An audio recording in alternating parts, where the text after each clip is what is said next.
অনেক দিন ধরেই বড় ভিডিও আপলোড করা হয় না, আর বড় ভিডিও আপলোড না করলে আমার আপুদের সাথে কথাও হয় না। হ্যালো এভরিওয়ান, আসসালামু আলাইকুম। কেমন আছেন আপনারা সবাই?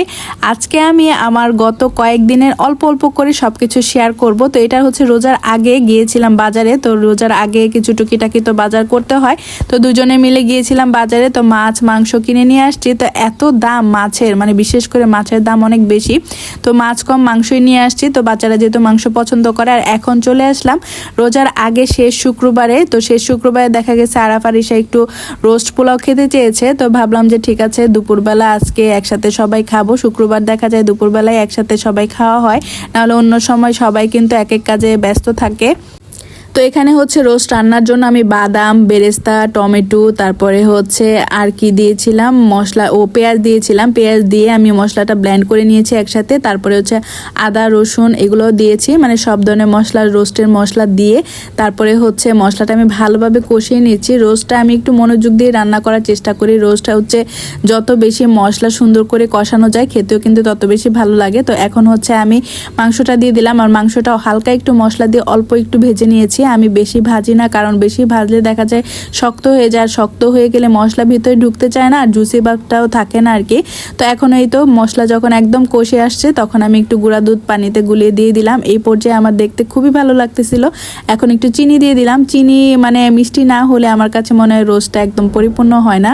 সবসময় আমার কাছে মনে হয় একটু মিষ্টি দিলে রোস্টটা খেতে ভালো লাগে। তো এই পর্যায়ে আমি নামিয়ে নিব। তো নামানোর আগে একটু ঘি দিয়ে দিলাম, তারপরে হচ্ছে একটু বেরেস্তা দিয়ে দিলাম, কাঁচামরিচ দিয়ে দিব, আর একটু রোস্টের যে গুঁড়া মশলাটা আছে, রাঁধুনি মশলা, ওইটা দিয়ে দিব। তো ওইটা দিয়ে কিন্তু আমি প্রায় সময় রান্না করি, সাথে কিন্তু আমি বাদাম বাটা বা অন্যান্য মশলাও দিয়ে থাকি।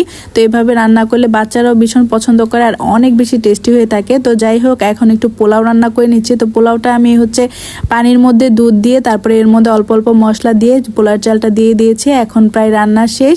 তো এখন নামানোর আগে একটু কাঁচামরিচ, একটু ঘি দিয়ে তারপরে ঢেকে রাখবো। আর এটা যখন ঢাকনা উঠানো হবে না, সুন্দর একটা ফ্লেভার আসবে, কাঁচামরিচে একটা সুন্দর গ্রান আসে। তো যাই হোক, এখানে পোলাওটাও রান্না শেষ। তারপরে এখন সবাই মিলে খেতে বসবো। তো খেতে বসতে বসতে আমরা বলতেছিলাম যে ঈদের আগে আমাদের হচ্ছে একসাথে খাওয়া। এই যে আজকে দুপুরে মানে সেই শুক্রবারটা ছিল। তো আল্লাহ যদি সুস্থ রাখে, ঈদের দিন আবার সবাই একসাথে খাওয়া হবে। তো এটা হচ্ছে আগের দিন, মানে রোজা যেদিন আমরা সেহরি খাবো, সেদিন ভাবলাম যে একটু নিউ মার্কেট থেকে ঘুরে আসি। রোজা রেখে ওদিকে যাওয়া মানে বিশাল ঝামেলা। তো নিউ মার্কেটের টুকিটাকি কাজগুলো আমি সেরে নিয়েছি। তো এখানে হচ্ছে বাচ্চাদের রেগুলার পরার জন্য কিছু জামা কাপড় নিয়েছিলাম, মানে গরম চলে আসছে, এখন আবার গরমের কাপড় চোপড় লাগবে।